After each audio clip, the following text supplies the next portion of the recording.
அனைவருக்கும் வணக்கம். இப்போ ஒரு வீடியோ வெளியே வந்துருங்க. இந்த பிரதீப் ஃபேன்ஸ்லாம் முன்னாடி பார்த்தீங்கன்னா விஷ்ணு வந்து திட்டிகிட்டே இருப்பாங்க. விஷ்ணு ஒரு பச்சை விஷ்ணு ஒரு கேவலமானவன் அசிங்கமான திட்டிகிட்டே இருப்பாங்க.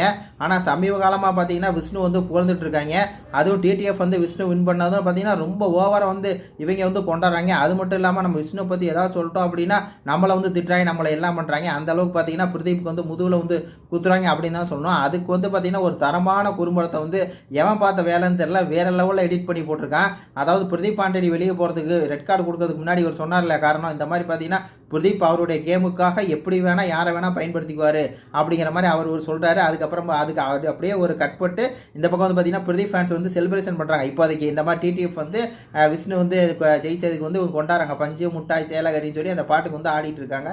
அந்த மாதிரி ஒரு சீனை. அதை விட ஒன்று சொன்னாரு, இந்த வீட்டில் வந்து சின்ன பொண்ணுங்க சின்ன பசங்கள்லாம் இருக்காங்க, அவங்கள வந்து லவ் கண்டென்ட்லாம் பண்ண சொல்றாரு அப்படின்னு சொல்லி அவர் சொல்றாரு இல்லையா. அதை வந்து போட்டு இந்த பக்கம் திருப்பி பிரதீப் ஃபேன்ஸ் வந்து டிடிஎஃப் ஜெயிச்சதுக்கு விஷ்ணு டிடிஎஃப் ஜெயிச்சதுக்கு வந்து ஆடுறாருங்க. பஞ்சு முட்டாய் சேலை கட்டின்னு சொல்லி.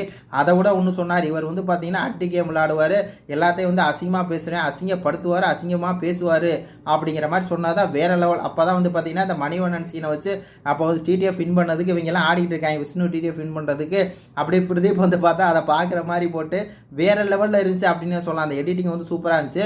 அதுக்கப்புறம் பார்த்தீங்கன்னா இருந்தாங்க பிரதீப்க்கு வந்து ரெட் கார்டு கொடுக்குறீங்களான்னு கேட்கும்போது கமல் ரெட் கார்டை தூக்குனவர் தான் இந்த விஷ்ணு. ஆனால் அந்த விஷ்ணு ரெட் கார்டு தூக்குனவருக்கு நீங்கள் எல்லாம் இப்போ ஏன் சப்போர்ட் பண்ணுறீங்க?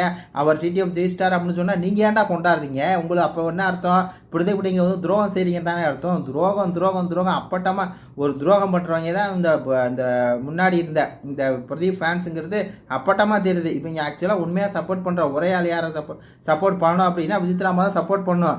ஆனால் என்ன காரணம் அப்படின்னு சொல்லி தெரியும். இவங்க வந்து விசித்ராவை சப்போர்ட் பண்ணாமல் இப்போ வந்து பார்த்தீங்கன்னா விஷ்ணுவை இவங்க எதுக்கு சப்போர்ட் பண்ணுறாங்க, மணி எதுக்கு சப்போர்ட் பண்ணுறாங்க, தினேஷ் எதுக்கு சப்போர்ட் பண்ணுறாங்க, அர்ச்சனாவை எதுக்கு சப்போர்ட் பண்ணுறாங்க, அதுக்கு என்ன காரணம் அப்படிங்கிறது எல்லாமே எங்களுக்கு தெரியும். தெரிஞ்சனால தான் இந்த மாதிரி குறும்படத்தை போட்டு உங்களுக்கு வந்து ஞாபகப்படுத்துகிறேன். நீங்கள் உண்மையாலுமே வந்து பிரதீப்புக்கு வந்து ஒரு லாயல் ஃபேன்ஸே கிடையாது. பிரதீப் பேரை சொன்னால் உங்களுக்கு பொழப்போடும், பிரதீப் பேரை சொன்னால் உங்களுக்கு வந்து இது வரும் அப்படிங்கிறனால தான் பேசியிருக்கீங்க. இந்த பொதுமக்களுக்கு வந்து அவங்களுக்கு தெரியும், இது பார்க்குற பொதுமக்களுக்கு தெரியும் இதில் யார் லாயலாக இருக்கான்னு சொல்லி. ஆனால் நீங்கள்லாம் வந்து லாயலே கிடையாதுடா. பிரதீப்புக்கு வந்து மிகப்பெரிய துரோகம். எவன் விஷ்ணுவுக்கு வந்து செம்பு தூக்குறானோ அவன் பூரா வந்து பிரதீப்புக்கு செய்கிற மிகப்பெரிய துரோகம் அப்படிங்கிற மாதிரி இருக்குது. இந்த குறும்படம் பற்றி உங்கள் கருத்துக்களை சொல்லுங்கள். நன்றி, வணக்கம்.